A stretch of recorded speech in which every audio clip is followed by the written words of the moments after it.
نہیں ہو سکتا، اور اس جیسی بلند پایا ہستیوں سے ہونا ممکن نہیں ہے۔ کوئی بھی اس کے اندر چینج لانا چاہے تو چینج نہیں ہو سکتا۔ یہ یعنی کہ اس میں یہ بتایا گیا ہے کہ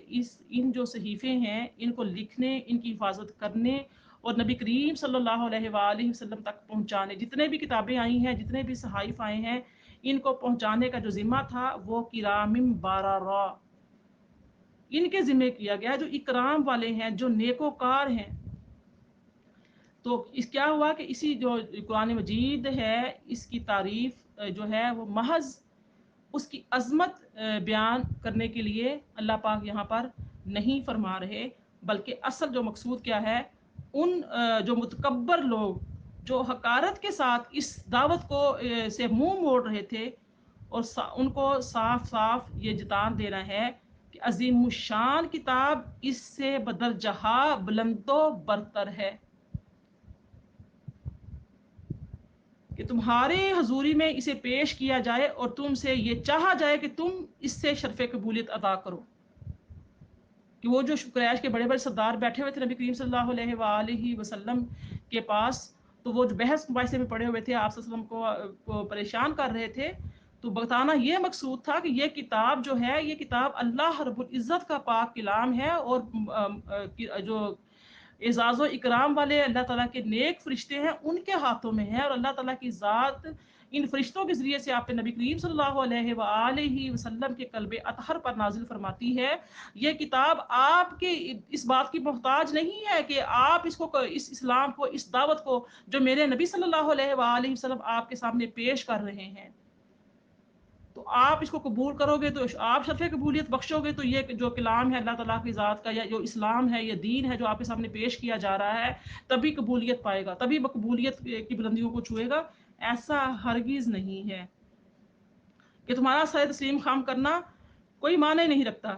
جس قدر تم اس سے بے نیاز بنتے ہو، اس سے بھی زیادہ تم سے یہ بے نیاز ہے۔ تمہاری تحقیر سے اس کی عظمت میں ذرا برابر بھی فرق نہیں آئے گا، البتہ تمہاری بڑائی کا جو سارا جو گھمنڈ ہے وہ خاک میں مل جائے گا۔ اب یہاں پر جو ہے عطاب کا رخ جو ہے براہ راست اللہ تعالیٰ کی ذات میں براہ راست جو ہے، وہ ویسے تو عطاب فرمایا ہے کہ نبی کریم صلی اللہ علیہ وآلہ وسلم عبس وتولی ان جاءہ الاعمی، کہ آپ صلی اللہ علیہ وآلہ وسلم کے پاس ایک نبی نہیں آئے تو آپ نے رخ انور موڑ لیا، یا آپ کو بیزاری محسوس ہوئی۔ تو یہ جو ہے اصل میں عطاب کا جو رخ تھا، یہ براہ راست ان کفار کی طرف پھرتا ہے جو حق سے بے نیازی برت رہے ہیں۔ تو اس سے پہلے جو ہے یہ سورہ جو اپنی سورہ کے آغاز سے جو فرمایا گیا ہے کہ نبی کریم صلی اللہ علیہ وآلہ وسلم کو کہ آپ پر جو عطاب آپ نے یہ کیا ہے، یہ در پردہ جو ہے کفار پر ہے، تو اس کا انداز بیان یہ ہے کہ اے نبی، ایک طالب حق کو چھوڑ کر آپ یہ کن لوگوں پر اپنا قیمتی جو توجہ ہے وہ صرف کر رہے ہیں، جو دعوت حق کا نقطۂ نظر سے بالکل بے قدر و قیمت ہے، جن کی حیثیت ہی نہیں ہے۔ آپ یعنی کہ عظیم قدر نبی، آپ جن پر قرآن کریم جیسی عظیم کتاب نازل کی گئی، آپ ان کے سامنے اسلام کو پیش کر رہے ہیں۔ ایسا نہ کریں۔ قرآن مجید میں یعنی کہ ایسے تمام مقامات میں جہاں پہ انسان کو مخاطب کیا گیا ہے، تو انسان کا یعنی کہ یہ نہیں کہ یعنی کسی کو خاص فرد کی بات کی گئی ہے، یا ایھا الانسان، انسان کوئی خاص نہیں، ہر عام، ہر جو جتنے بھی نوع انسانی ہیں ان کے لیے یہ خطاب ہوتا ہے۔ تو اس میں کیا ہے کہ انسان کا جو لفظ ہے، کہیں تو اس کے لیے استعمال کیا جاتا ہے کہ نوع انسانی کے اکثر افراد میں وہ مذموم صفات جو ہیں وہ پائی جاتی ہیں، اور کہیں اس کے استعمال کی وجہ یہ ہوتی ہے کہ مخصوص لوگوں کو تعین کا ساتھ اگر ملامت کی جائے تو ان میں ضد پیدا ہو جاتی ہے، اگر کسی ایک خاص انسان کو ملامت کیا جائے گا تو کیا ہوگا کہ اس میں ضد پیدا ہوگی، اور اگر سب کو برابر مشترکہ کسی بات پہ ڈانٹا جائے گا تو ان میں وہ ضد نہیں پیدا ہوگی، وہ ہر ایک کے ساتھ خطاب ہوتا ہے۔ تو اللہ تعالیٰ کی ذات نے بھی یہاں پر کیا ہے کہ انسان کو خطاب فرمایا ہے، اور فرمایا کہ کسی چیز نے اس کفر پر، کس چیز نے تجھے کفر پر آمادہ کیا ہے، یعنی کس کے بل بوتے پر تم یہ کفر کرتے ہو، کیوں ناشکرے بنے ہوئے ہو۔ کفر سے مراد کیا ہے یہاں پر؟